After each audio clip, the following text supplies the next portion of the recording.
everyone, and welcome to a brand new episode here of the Geek Buddies.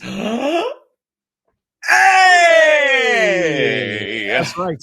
We are back this week, recording this on a Saturday morning. I am fresh out of a plane from last night, coming back from Puerto Vallarta there in Mexico, and very excited to be back into the world of Geek Buddies. Fun week. Taking a week off vacation was really great. But I miss talking geek stuff with the boys, and we do have at least one of the boys here. The other boy, Michael Vogel. Here we go. There it is. It's Pride weekend, and my man is celebrating Pride weekend. Love is love, and we're celebrating them as well. And shout out to everybody who's celebrating at Pride this weekend. We support you, but we should introduce ourselves. I am the Outlaw John Rocha, writer, producer, and host here on the Geek Buddies. And this is Shannon McClung. And I'm a television actor and a animation writer who gets to work with the aforementioned Michael Vogel, who is off celebrating Pride on Strawberry Shortcake Berry in the big city. And we have some other shows that we've done too. Like at some point they're going to come out. Exactly. Shannon, good to see you back in the States. What a trip. A fun time down in Puerto Vallarta. We went to the Vedanta Resort. The Lady Outlaw's uncle has a nice timeshare down there, and they gave him a week, one of the weeks. So he invited a bunch of us, and I was very fortunate to be part of it. And it was nice to be down there. I got a little brown, at least a little bit, down there, and had some fun times. But I'm very happy to be back in the States. Let me just leave it at that. Johnny, we're happy to have you back. And John actually sent video from the place that he was staying. Yes. Gorgeous property, it looked like. Yeah. But yes, we are happy. We are happy that you're back. We're ready to get into it. Safe after the trip through the Mexican airports, and I am back home now. And happily so. Yes. All right. So we're going to get into a bunch of things here today. And of course, sadly, we're not going to have Michael with us, but I hope you all understand why. But Michael will be back next week. We'll have a couple of shows next week for sure. But we are going to get into a bunch of Marvel news. A lot of stuff dropped this week, updating on a number of projects, including Captain America 4, Giancarlo Esposito joining the cast there. That was a big announcement, what role he might be playing. Spidey 4. A lot of stuff to talk about in the Marvel side of things. We're also going to get into some trailers and get into Kathleen Kennedy's most recent interview here, talking about the backlash for Star Wars, for the ladies in Star Wars. So an interesting show for sure, with some fun stuff, some controversial stuff, and then some cool stuff going on there at the end of with talking about Marvel. So Shannon, I think you're up first. Take it away. Yeah, let's kick off with trailers. Sure. 3 very different projects.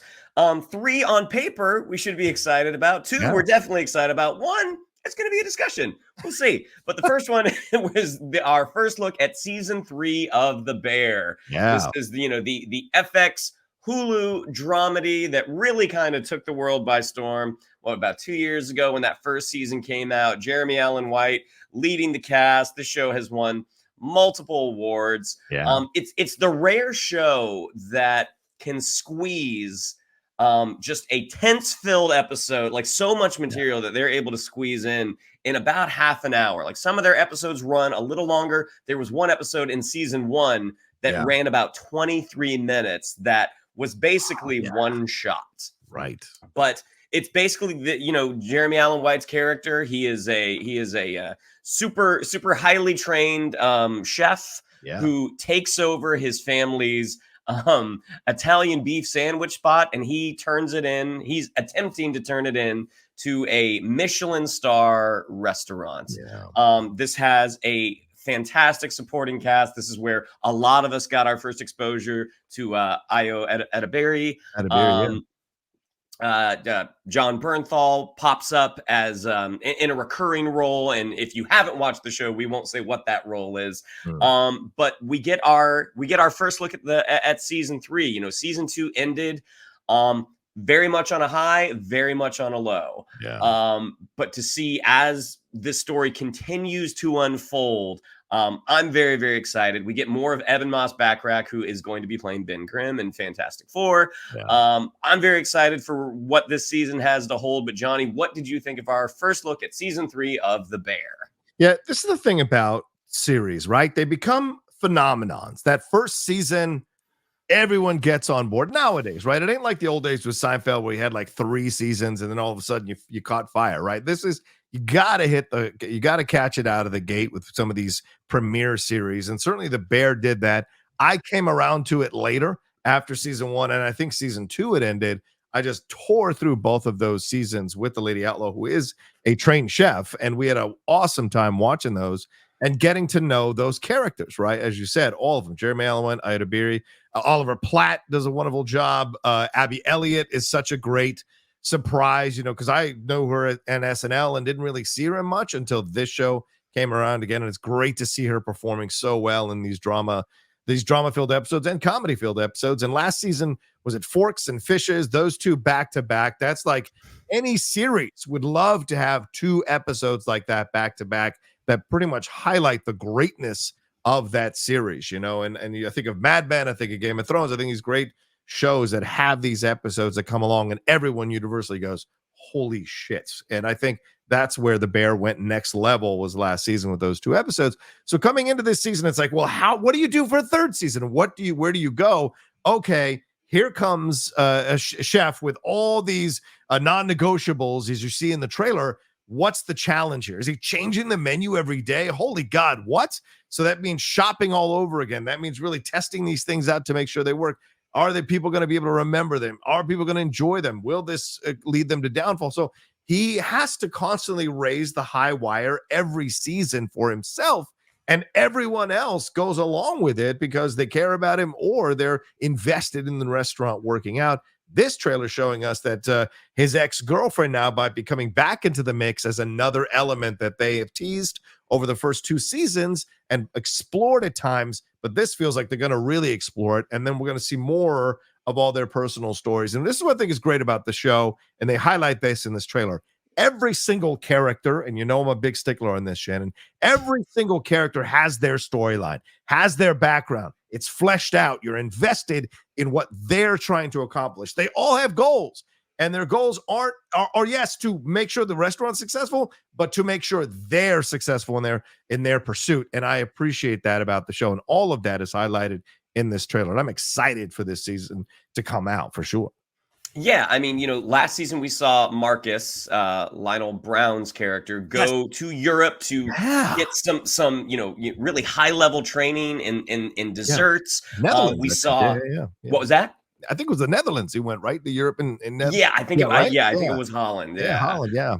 But we saw Richie finally understand what his cousin discovered the passion, right? And getting to watch him in this, and also Matty Matheson, who plays Neil, like that guy's an actual chef. I mean, right. So I mean, he has a very funny Instagram where a lot of stuff pops up.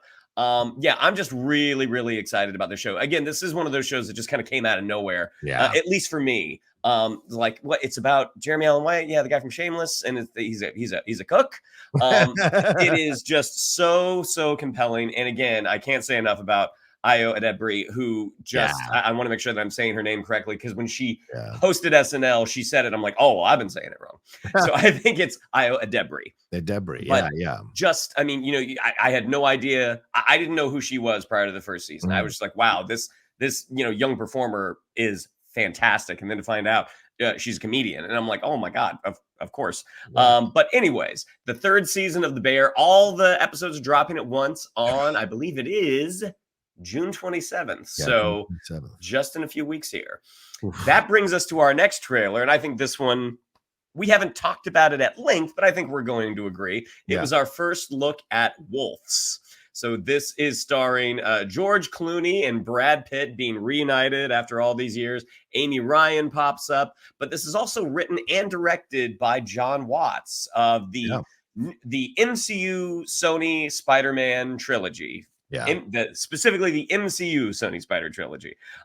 They basically play Clooney and Pitt play 2 fixers who work alone and end up having to work together as a night of chaos unfolds. I really like this trailer, but Johnny, I'll throw it over to you first. What do you think of our first look at Wolves? Yeah, I texted you guys when I saw this in Mexico, and I was like, it's just so nice to feel the Ocean's 11 energy again. And I think they've done projects since Ocean 11 together. I can't remember them all necessarily in my head, and since Ocean's 13 as well.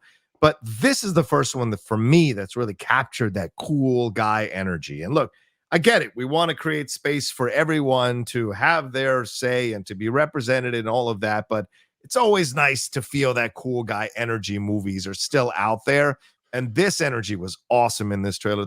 And it doesn't feel like they're quipping. Like, yeah, they're making jokes. Yeah, they're going back and forth. Yeah, they're verbally sparring. But it doesn't necessarily feel like they're just quipping like, cha-can. You know, it's like really stuff that's going on. And it's this fascinating story, Shannon, because look, it's 2024.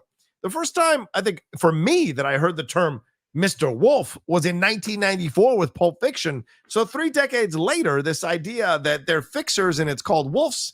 Mr. Wolf was a fixer back in 1994 for Pulp Fiction. So I wonder if this idea has been germinating for decades, and then they finally have put this together and gotten a really good director in John Watts here, moving away from the Spider-Man stuff, kind of showing you, hey, I know this is fun what I did, but I can direct adult stuff. I can direct more mature stuff. Let's see what we got with some humor and some stakes. Amy Ryan is always a welcome addition to any cast, and so having her being a part of this, I think, makes it so much more fun.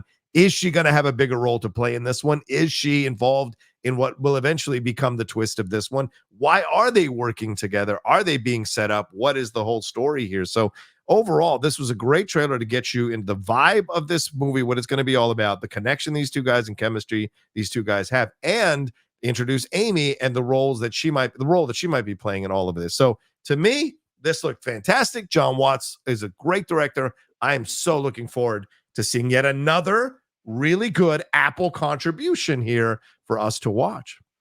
Well, and this is just a case of movie stars getting to movie star. I mean, over the past few years, I feel like some of Clooney's acting offerings haven't been the strongest. Watching him with Brad Pitt, knowing that these two guys are friends in real life. And again, that chemistry is just it's pretty undeniable. Like the two of them going back and forth, verbally sparring, as you put it already, is just going to be very enjoyable. I do think John Watts is the big, not a question mark.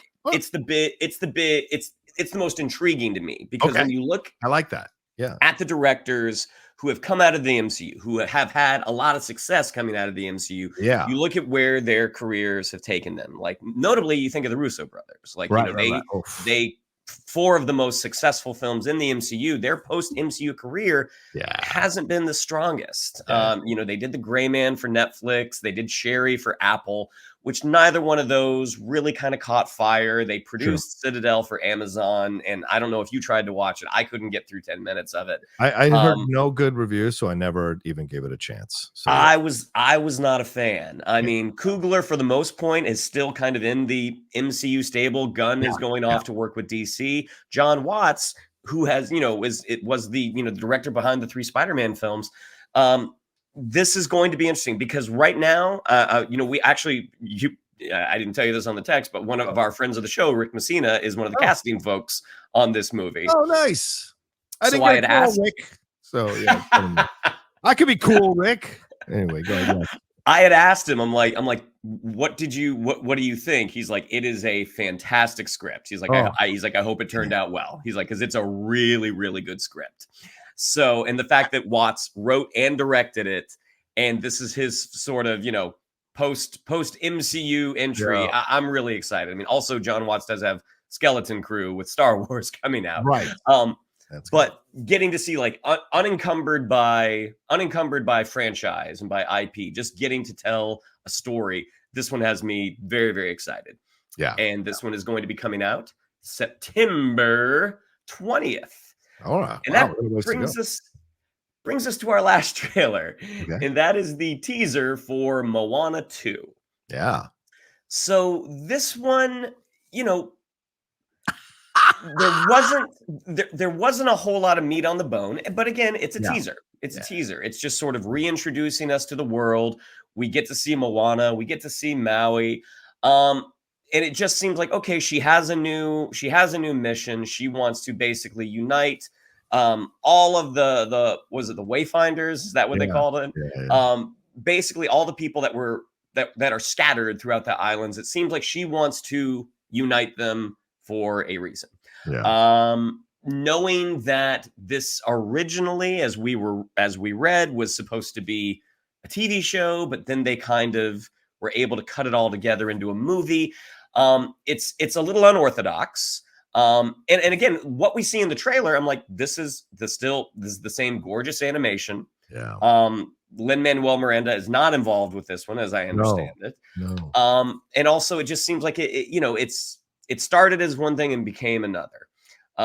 So what do you think, John? What do you think of our first look at Moana 2? Yeah, I think I'm going to have a reaction. I recorded a reaction for this one. I haven't dropped it yet. I know maybe it's too late. I might drop it later today, but like, I was disappointed, to be honest with you. I was kind of disappointed by this trailer because Maui doesn't show up till all the way at the end. And I guess the pig, bacon and eggs is a funny joke and all, but this feels a little bit like, we tried to put this together. We'll see what we figure out. And there was no real magic to it. Now, that being said, it broke all the records for views for a Disney animated trailer. So I think that does matter. I know there are certain people that I work with and in my sphere who think trailer views don't matter. I think it does matter because it conveys interest. And if there's clearly a massive interest for a sequel to this movie, which I think is fantastic because this movie initially got a little bit pilloried and some people were saying, oh, why do we need so much representation? Why is Disney doing this thing?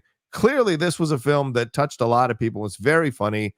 The Rock was fantastic in the film. Arlie Carvalho was fantastic. So hearing her come back, it takes a while for the trailer to let you know what this is all about. And it really, what is it? She's helping the shell get a bigger shell, that character there. She's trying to contact the ancestors. What's the overall goal? Maui shows up at the end. Seems like she's trying to contact Maui. And this is like, I've got to do this. And what is this that you've got to do? So to me, I know it's a teaser. So I hear people going like, it's just supposed to give you an idea. I know, but this is a sequel. So I think we should have gotten a little bit more of the story here because this isn't a first time out. I understand for a teaser, first time out, you're just showing you teases of the world that you're going to get. A sequel trailer has got to give us a little bit more of the story so that we look forward to the official trailer. So I will say I came away from this a little bit unimpressed, and even the animation a little bit felt just a slight grade lower, but maybe I'm wrong. What did you think, man? Well, I mean, again, I think for a teaser, like it is sort of a reintroduction to the world. It's a reintroduction to our characters. I did think the hey, the chicken and the pua joke, the bacon and eggs. I did think that was funny. That got a legit laugh from me. Maybe I'm lowest common denominator humor for that one, but I thought it was funny. Okay. But I think it's just knowing how the project started and where it ended up. Yeah. It's for an audience member. I mean, maybe it is a little unfair because I feel like this is what happened with Solo. I mean, Solo was almost kind of DOA because all of the press about them switching out the directors and the fact that the budget was they basically shot the movie twice. Yeah. The movie is fine. So it's weird. It's just like, if I hadn't known about the fact that it was going to be a TV show to begin with, would I have been left as kind of cold as I was? Because I was kind of like, okay, so it's another adventure. Yeah. So I don't know. It's going to be interesting. But the fact that it does come out this year, it comes out in about 5 months, 6 months.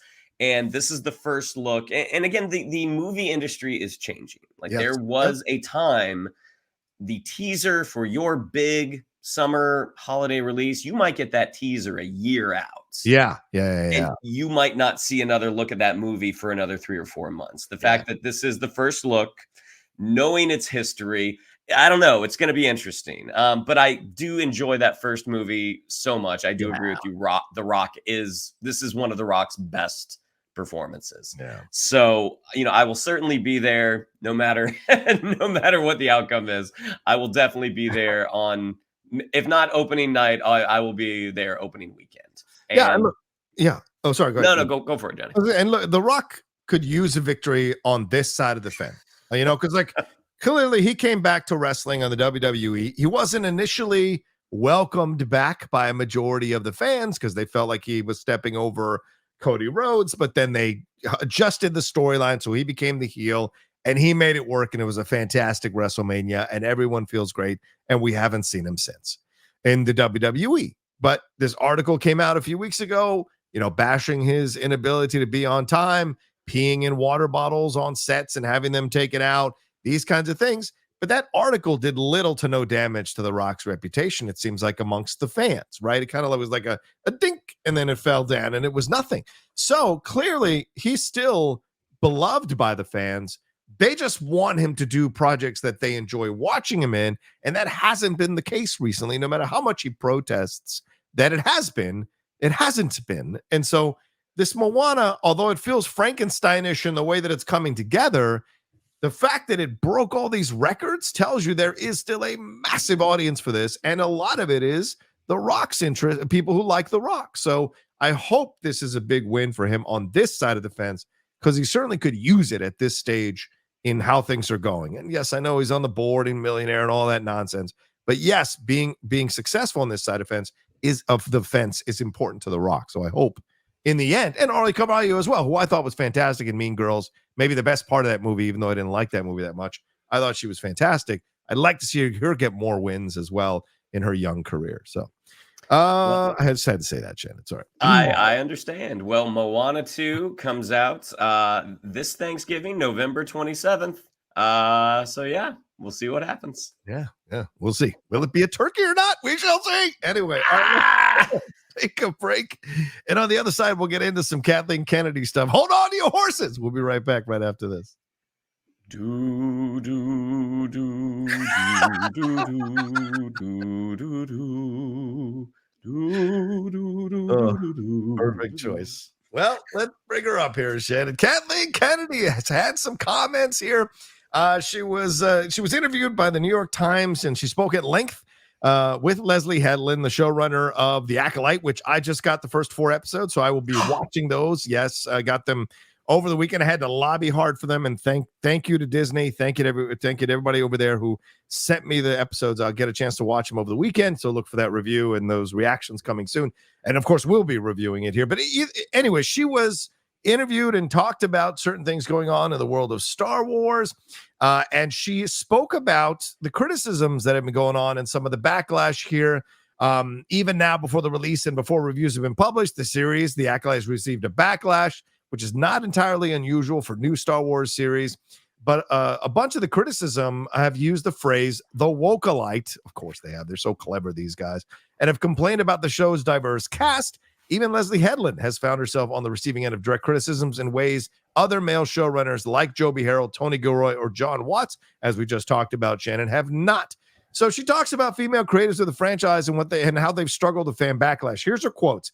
Quote, operating within these giant franchises now with social media and the level of expectation, it's terrifying. I think Leslie has struggled a little bit with it. I think a lot of the women who step into Star Wars struggle with this a bit more because of the fan base being so male dominated. They sometimes get attacked in ways that can be quite personal. And asked about the specific complaints of diversity in regards to The Acolyte, she said, my belief is that storytelling does not need to be representative of all people. That's an easy decision for me. And when Headland spoke about the criticisms that she's received, she says, as a fan myself, I know how frustrating some Star Wars storytelling in the past has been. I felt it myself. I stand by my empathy for Star Wars fans, but I want to be clear. Anyone who engages in bigotry, racism, or hate speech, I don't consider a fan. And that's what Headland said. And she said creating the story for The Acolyte was akin to, quote, working on a razor's edge. You're thinking, this is what people want from Star Wars. This is what people don't want. It can mess with your head during the creative process. I had to give myself the forgiveness as an artist to fall off the razor as long as I got back up. That was my promise to myself. So, Shannon, a lot of comments here from both Kathleen Kennedy and Leslie Headland about the situation as two female creatives in Star Wars. And certainly we saw recently with Charmin Obaid-Chinoy getting attacked for daring to say that she would be the first female to lead a Star Wars film, implying that because she's directing it, she's leading it. And so people are ready to jump on this and get upset. But I just want to hear what you think about it, because I mean, I think I've changed my mind a little bit on this. There is some validity to some of the criticism, but I also think some of the criticism goes way overboard and self-serving. What are your thoughts when you hear these comments from both Kathleen Kennedy and Leslie Headland? Well, I mean, to Kathleen Kennedy specifically, you can have your feelings about where Star Wars has been taken under her stewardship. Yeah. You know, as a fan, you are it is right for you to be able to have critical thoughts about that. Like, absolutely. I mean, art is a subjective medium. I do think but I think what Kathleen Kennedy is saying is correct.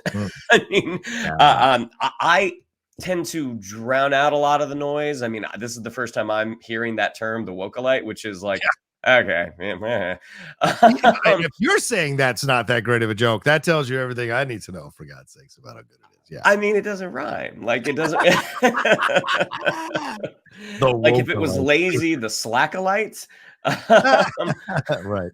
But no, I mean, she is correct that up to this point, some of the female figures in Star Wars, of the newer Star Wars, they are held to a much higher level than that has not happened before. That's the thing. Like, when you look at the folks who weren't a fan of the sequel trilogy, that weren't a fan of, say, like the Book of Boba Fett, those creators were they heard about it afterwards. Yeah. You didn't like what Rian Johnson did. You didn't like what Robert Rodriguez did. You didn't like what J.J. Abrams did. The fans, by and large, and I could be wrong. I mean, I live in a very, kind of specific bubble. The fans, there was an enthusiasm for the projects. Yeah. And even if there was skepticism, it seemed like folks watched the projects and then they went after the creators. Yeah. Whereas this, I mean, if this is what is happening prior to the Acolyte even coming out, before any reviews, to my knowledge, have come out, if they're already going, they've got the torches and pitchforks, then literally what Kathleen Kennedy is saying is 100% correct. I personally am very, very excited for the Acolyte. I mean, this is a chapter of Star Wars that we've never seen on the screens. So I'm personally very, very excited. And in terms of Leslie Headland, look, it will reach a point, in my opinion, that the sort of toxic fandom will scare away really good storytellers. Yeah. And people, like, again, if you don't like something, you are allowed not to like it. Like, okay, when you go after someone personally, the way that it happened with, Kelly Marie Tran and Daisy Ridley, like, that's not right. That's not film or television criticism. That's just vitriol. Like, that's that's not okay. So listening to Leslie Headland, knowing that she was a fan of Star Wars and she's getting this opportunity, and before her work has even been viewed by the public, it's being excoriated by a very particular, subsection of the fandom. It sucks. And what's going to happen is, at some point, really good storytellers are going to shy away from these properties, because ultimately it's not going to be worth the headache and the blow to their mental health.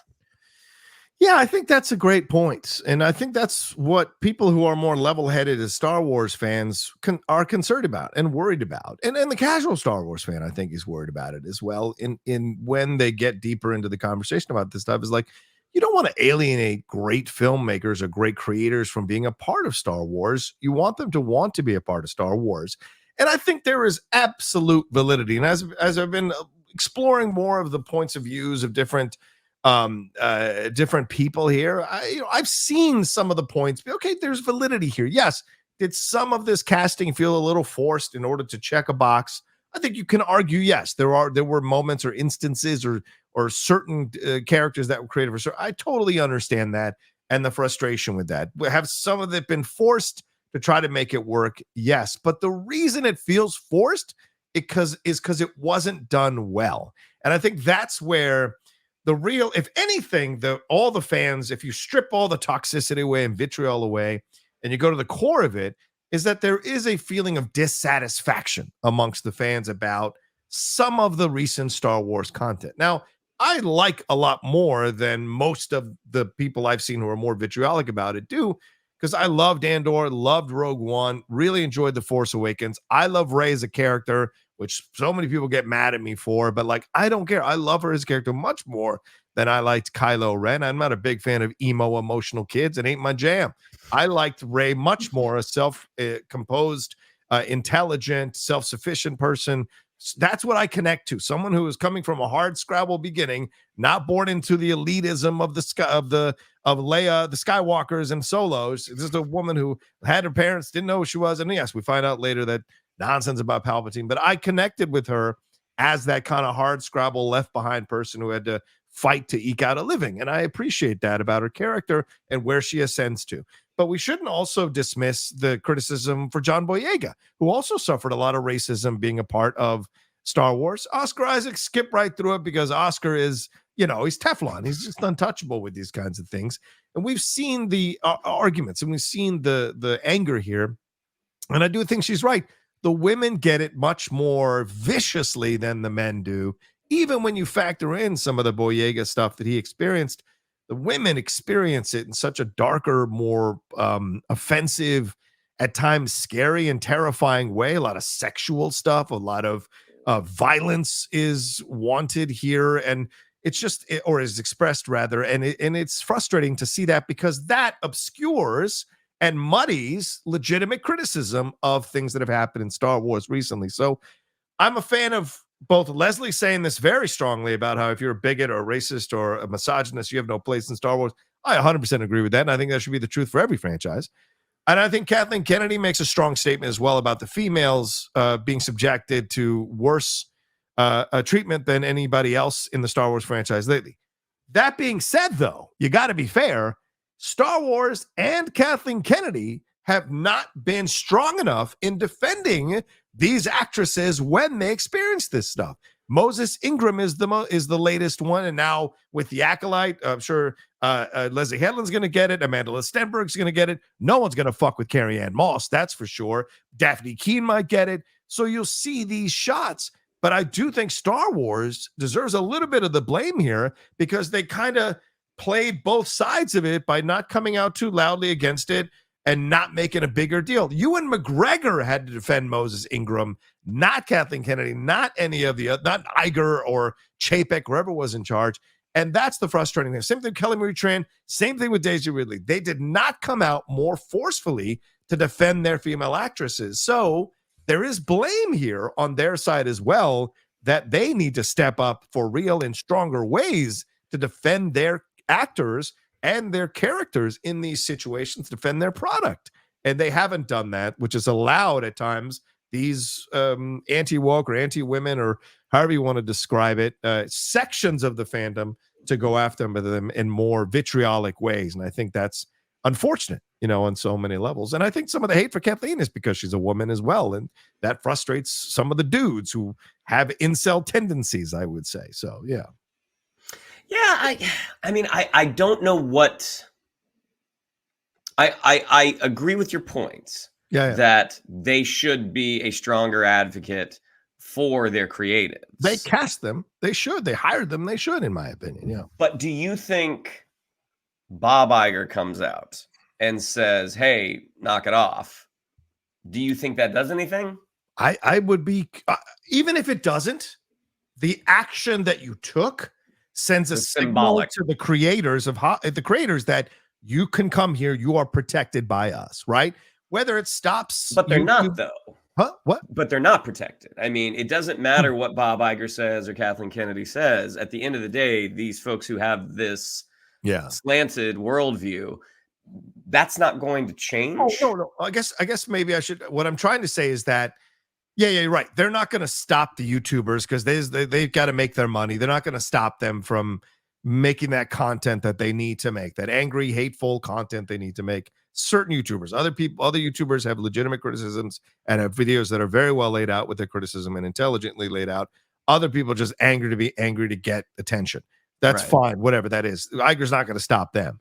But I think it sends a signal to creators that, hey, when someone attacks you, we will go after them. When they come at you, we will defend you strongly with the power of Disney. And I think that's where creators might feel more safer to come aboard the ship if they know there's a machine to protect them, to to guide them, to fight for them as well, and fight back for them as well, I guess is what I'm getting at. To your earlier point where you said, like, this might drive away some creators, but having a machine that takes care of you and uses their PR power and muscle to like put it forward your projects and combat this kind of vitriol is, I guess, more what I'm getting at when you said earlier that you felt creators might be driven away from this stuff. Yeah, I mean, I hope you're right. I hope you're right. Yeah. That Disney coming out and forcefully and pointedly defending the people that they've hired. I hope that has the effect that you think it will. I don't know. I think folks are in their own little world. True. And they're gonna think what they're gonna think. Yeah, that's a good point. Yeah. Unfortunately, and again, I think it's maybe just a little bit, and this is certainly off topic. This is just certainly the where the world is right now. Is there's just a very an angry divide. Yeah, and I think you can see it, whether it be in pop culture, whether it be political. Like that is just something that we are experiencing right now. I would love to get back, or not get back. I would love to get to a point where people can disagree respectfully. Yeah, I'd love that too. And we do this on the show. I mean, what's one of the great things I love about, and not to toot my own horn, but I love that about my channel, is that I love having people disagree with me on my channel. I love having going back and forth with people. We've had fights on the show or debates on the show. All the other shows, Hot Mic, whatever, the new one that spilled the tequila with Winston, we can have back and forths. But at the end of the day, we come back to, we're friends, and we had a good, healthy discourse about it, and we respect each other's opinions. And that's where we need to get back to overall as a society, for sure. And especially in situations like this with Star Wars, it needs to come back to this kind of, because I think I can respect a creator who's got legitimate criticisms about something. Then they watch it and they're like, you know what? I was wrong. This is what's good about the situation. Like all those people who came after X-Men 97 and calling it woke. Almost none of them made videos afterwards saying, you know what? I was wrong. They did a great job. They knocked it out of the park. They did positive reviews, but then almost none of them said, oh, I was wrong to make these pre-reviews or pre-videos about it without having seen it, because clearly I was wrong. This was great. So I would love to see Star Wars fans who are maybe vitriolic see The Acolyte, actually like it, give it a chance to actually like it, and then come out of it and be like, you know what? I was wrong. This is great. This is so good. And have the strength. It takes more strength to admit that you're wrong than it does to keep walking down a toxic path, just to keep walking down a toxic path. So, Yeah. And to be clear, you and I respect each other's opinions. Vogel, he's dumb. Yeah. Are you listening, Vogel? There you go, Vogel. We said our piece on you. All right, moving on. Let's take a quick break, and on the other side, we'll talk some Marvel stuff here and get into some of the big updates going on in the world of Marvel right after this.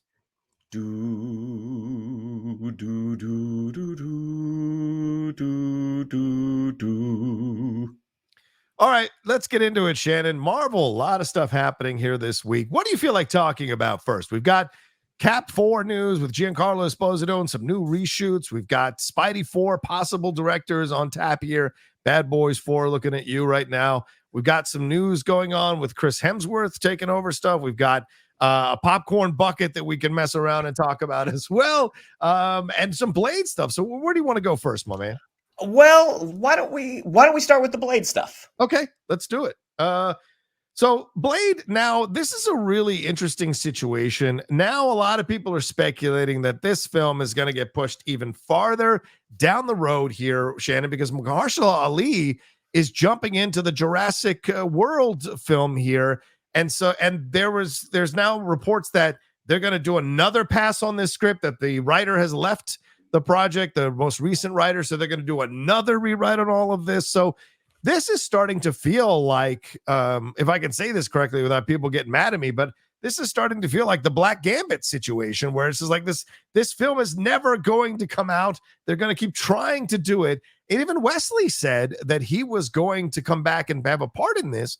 But now we don't know what the situation is going to be.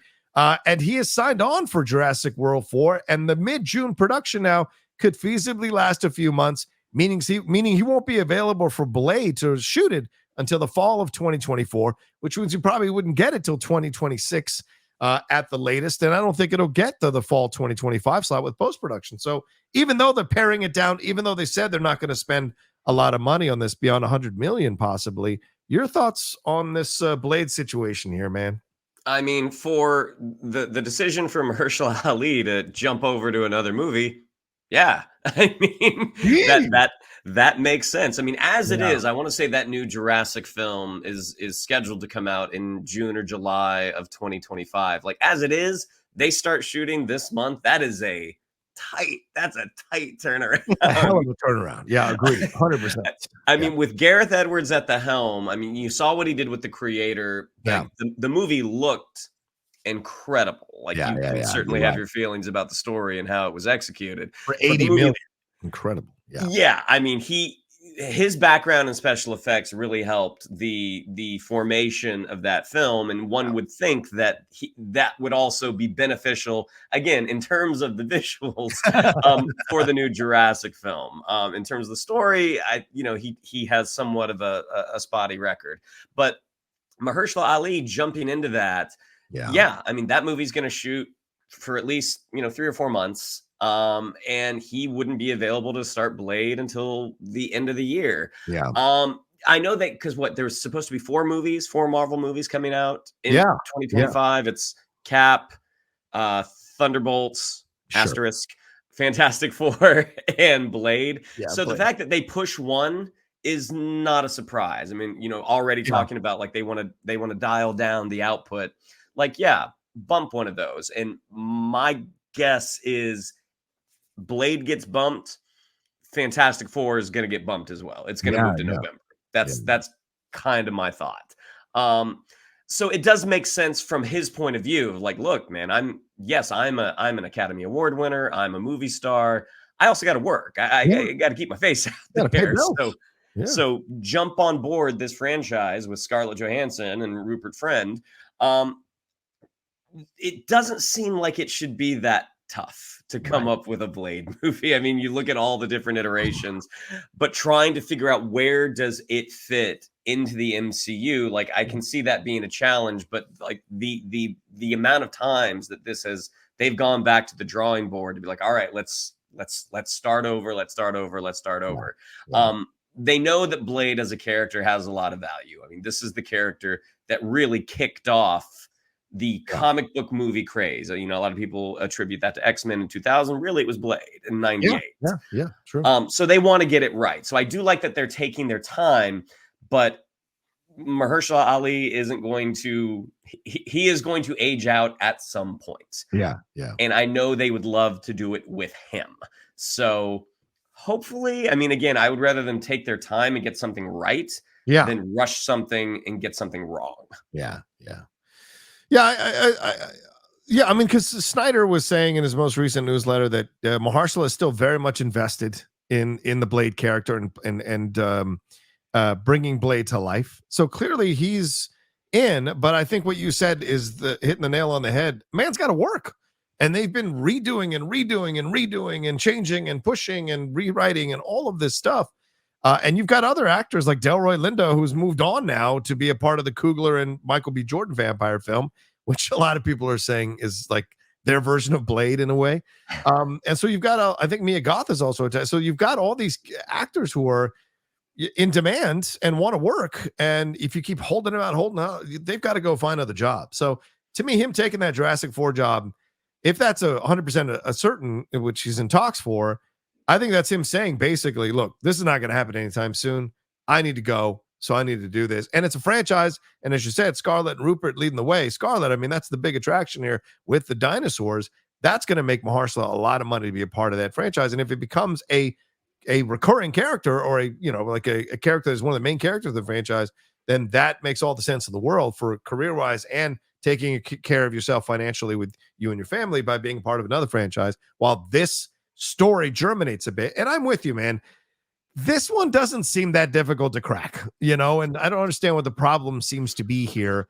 And I just wonder if maybe it's because there's so many moving pieces with Marvel right now, Shannon, with all the at different release dates and the pushing and all of this stuff that's happening since the writer's strike, that they're trying to find a way to mix Blade into the overall universe.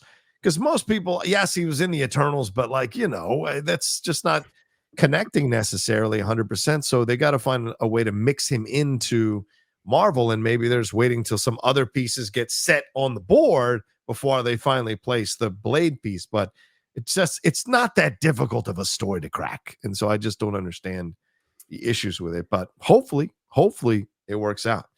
Because I want to see him as Blade. It'd be great, but he's getting older too. I mean, like, the years are going here, man. At some point, if it doesn't lock down, you've got to move on to another actor, which could be a whole nother mess, for God's sake. So, yeah. All right. Should we move on to Spidey 4 or the Giancarlo Esposito? What are you feeling? Let's do Giancarlo. Okay, let's do it. Let's bring that pretty man's face up there. Yeah, boom. Giancarlo Esposito. He teased a few weeks ago that he'd be joining the MCU sooner than you think. Well, now the new reports are saying, they're getting this from Angelique Jackson over there, Variety, who I love very much. Variety can confirm that he will appear in Captain America Brave New World, which hits theaters next week. He revealed that he'd been cast in a Marvel project during a panel at CCXP in Brazil. That was Comic-Con in Brazil earlier this month. And he squashed fan speculation that he'd be playing Professor X. He said, there's something about being original. We've seen different versions of Professor X. Wouldn't you like to see me play a character in Marvel who is original and new and fresh? So mark my words, this will happen sooner than you think. His role is being kept under wraps, although some people have described it, who've got connections to the production, that it will be a villainous role. Some people have suggested even that he might be playing Sam Wilson's dad. So your thoughts on Giancarlo Esposito joining the Captain America forecast? What do you see here? Giancarlo joining anything, I'm a fan of. Yes. I think he's a tremendous actor, going back to, like, when I first saw him in The Usual Suspects. I mean, he is a terrific performer, and his presence just adds weight to any scene he's in. Yeah. The idea of him joining the MCU specifically, again, totally on board. Like, yeah, give him something. I'd love to see him not play a bad guy. Like, he's played a lot of antagonists. He can be a good guy. Like him as Professor X, I thought that was an interesting idea. Yeah. The way that he is being introduced, and that they are going to be doing some reshoots to a film that allegedly has not tested well. Yes. That they're doing some pretty big reshoots where they are adding another character that is not just for this film, but is going to be used in the future. I want to say in another interview, he said he was going to be in a series as well. Like, this character was going to start in a movie and then go to a series. Yeah. So it seems a little Frankenstein-y. But truly hopeful. I mean, I don't know. I have no idea who he's going to play. I mean, him being Sam Wilson's dad and then going to a series, I'm like, the way that it's being promoted, and again, this is not from Marvel. I mean, this is all from folks speculating. The way that it's being promoted, it's like, okay, you're going to be somebody.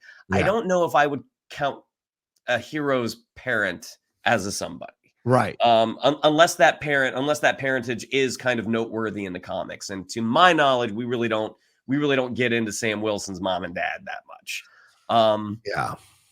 And even like in Falcon and Winter Soldier, I mean, Sam and his sister, I want to say that their dad, I think, is dead. I don't know. Maybe. But yeah, I'm excited about the prospect of him joining, because again, he would be a great addition to any cast. Yeah. It's just more the Cap 4-ness of it, like going in and doing sort of, surgery on a film. It's like, you know what we need?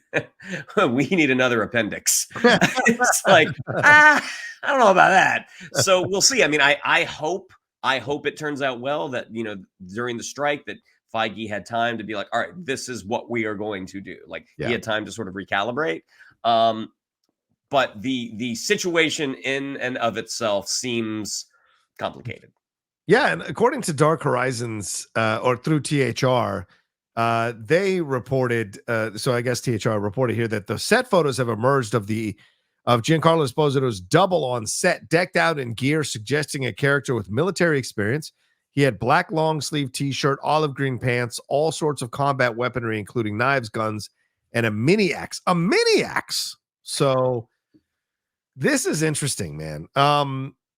So we'll see what character is going to play, and people can speculate. I'm sure there's a bunch of videos out there already, people speculating who he might be playing, but we should move on to the second thing connected to these reshoots, Shannon. It's looking to be like 22 days of reshoots is what they're looking at for this one. But I've got, Snyder from the Hot Mic, my co-host on the Hot Mic, Jeff, on his newsletter.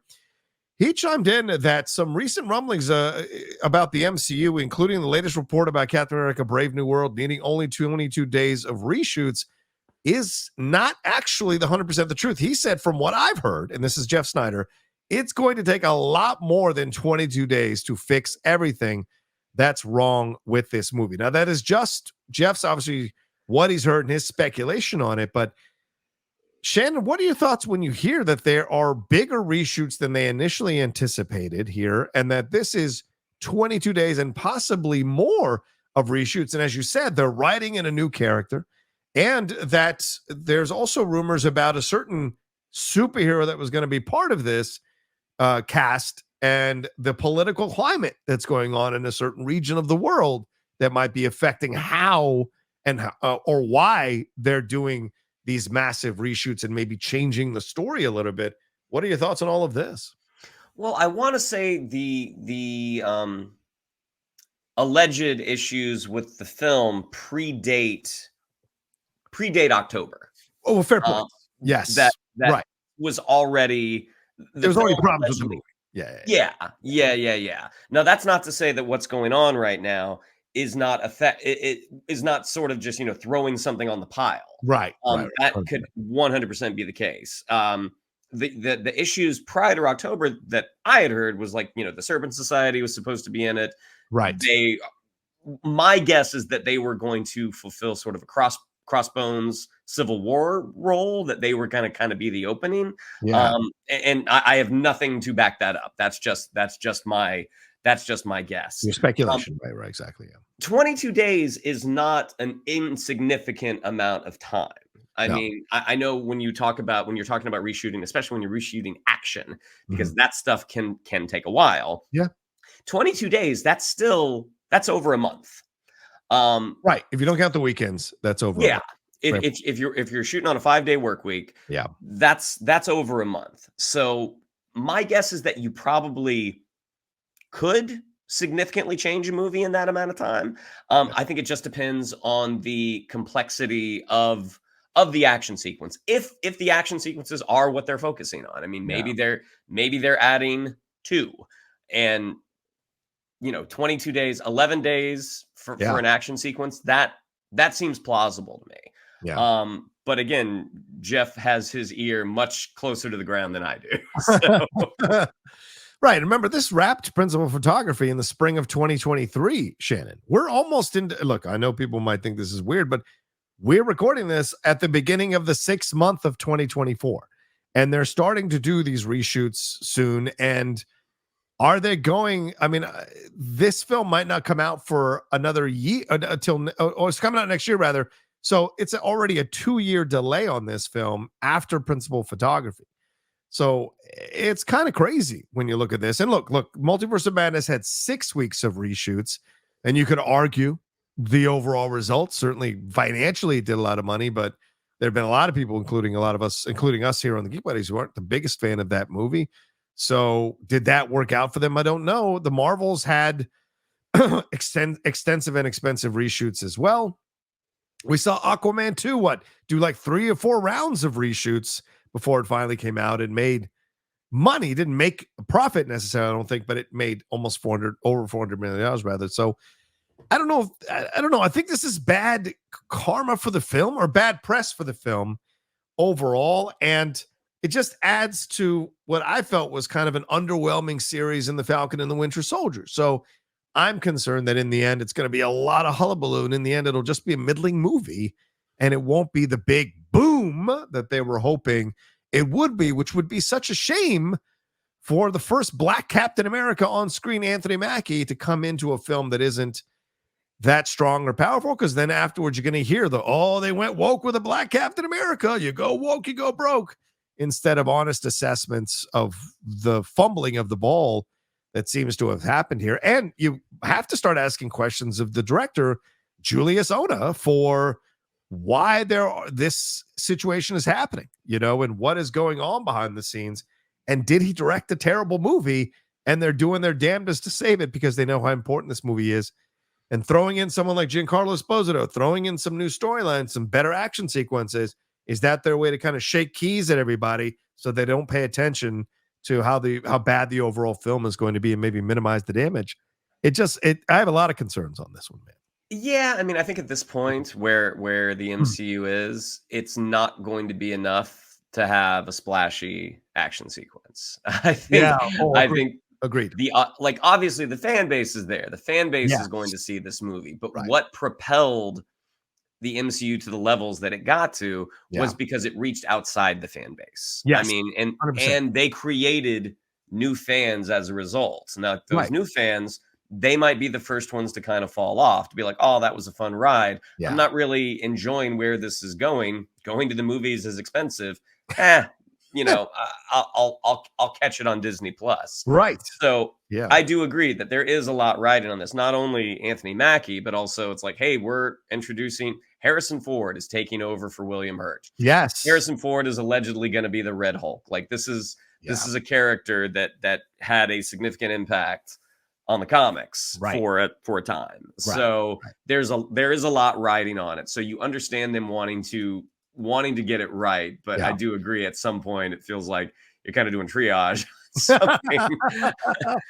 I hope everything comes together, because again, I do like Anthony Mackie's Sam Wilson. Yeah, I do too, man. And you hope they get it right in this situation. Yeah. All right, let's move on to another thing here. Let's move on to Spider-Man 4. There's some speculation going on here, Shannon, that the Ms. Marvel and Bad Boys Ride or Die filmmakers Adil El Arbi and Bilal Fallah are in contention to possibly land the gig according to for Spider-Man 4. According to insider Daniel Rickman, they are in the mix to direct Spider-Man No Way Home. And remember, this is the same duo who had their Batgirl scrapped because it was supposedly unsalvageable. And their last Bad Boys film was fantastic. And apparently their new Bad Boys film has been getting some awesome reviews and is apparently good. So, and great. I'm going to find out Monday night. So this is an interesting situation, but I go back to my brother, Jeff Snyder. He says that they are possibly, in his newsletter, saying that they are not they claimed, he says this, what he's heard, Snyder believes Arby and Fallah have never been in the mix to helm Spider-Man 4 and claims they were removed from Ms. Marvel's post-production process for being challenging to work with. So a lot of contradictions going on here in this situation. What are your thoughts on a deal? Like the idea of them coming in, and do you think that there is a possibility that they'll land the job? I mean, the fact that they have potentially directed 2 really great Bad Boys films for Sony. Yeah. Ultimately, Spider-Man is a Sony property. Yes. That seems like it lines up. And looking at Ms. Marvel, I mean, Ms. Marvel as a series, I really enjoyed. It's a little bit of a mixed bag when you get into the middle, but the 2 episodes that they directed, the opening and the end and the finale, those episodes were fantastic. There is just a visual style. There's so much life that they injected into every single one of their moments that I felt was sorely lacking in some of the middle episodes. One of them by Sharmeen Obaid-Chinoy. Yeah. So and when Batgirl got kind of taken down, and allegedly Feige was one of the folks that called them and was like, hey guys, really sorry about this. I would love it if they could come back and take over Spider-Man. I mean, of all the names that have been kind of thrown about, they are the only ones that kind of get me excited. And I agree with that. I mean, as far as them being challenging in post-production, obviously I've never worked with him. I can't speak to that, but when you look at the ones that they were at the helm, yeah, there is just such a difference for me in terms of quality that I'm like, if that's what they fought for, they were right. And you should absolutely put those guys in charge. If not in charge of Spidey, in charge of somebody. Like they seem to be very gifted visual filmmakers. And I think that's something that Marvel needs right now. I'm in the camp that I will never fucking believe Batgirl was unsalvageable until I watch it. And I just don't trust the heads of WB, Zaslav and the crew, to tell me what they thought was unsalvageable. I just don't. With the decisions they've made recently, no fucking way should anyone look at them and go, you know what? Maybe they were right. No, hell no. And it's the same situation I felt about Lord and Miller. You'll never tell me that the Lord and Miller solo movie was not as good as the Ron Howard. I'll never believe it. I will never fucking believe it. Okay? I want to see that footage. And I wish a Zack Snyder situation had happened there where they had been able to get a copy of their footage to release, because I would have loved to have seen Lord and Miller's solo, whatever they had built, and seen even the rough cut of that would have been amazing to see. So great filmmakers are great filmmakers. And I think these guys are damn good and know exactly how to cater their stuff to fit the audience they're shooting for. And I thought their Miss Marvel work was great. And I enjoyed the most recent Bad Boys movie. And we'll see if this one is as good as some people are saying it is. And so to me, this excites me for them to take Spider-Man in a new direction. Plus, they're creators of color. So I want to see their points of view on the Spider-Verse and Spider-Man universe and what they want to do with it, and how they're going to have their perspective put on this particular story. So to me, that's exciting. It's a new voice. And so I'd love to have them be a part of it. Difficult to work with or not, fucking Hollywood's full of people who are difficult to work with. Give me a fucking break. So I want to see what if they create something fantastic, I want to see what their end result's going to be. And I agree with you. Like, handing them Spider-Man could be a lot of fun, and kind of an F you to WB and DC for kicking them off Batgirl for sure. We shall see. All right, before we wrap up, because I know we're over an hour, and I told Shannon we would be under an hour, I got to get your quick questions here, or quick reactions to Shannon. The Deadpool Wolverine popcorn bucket has been released. This is the popcorn bucket designed by Deadpool, and this is the look of it from the front. Hello, if you're going from the top in, you're literally fisting Wolverine's mouth. I don't know if I like this overall, but Shannon, your thoughts on this popcorn bucket and the design and them essentially taking it to the next level after that Dune 2 popcorn bucket, which was the AMC popcorn bucket, not the Regal popcorn bucket, which I sadly found out, even though I did get the Regal one. Shannon, your thoughts on this popcorn bucket? I mean, I think if there was any trepidation about Disney and Deadpool, I mean, the fact that this popcorn bucket exists, yes, should maybe calm some of those fears.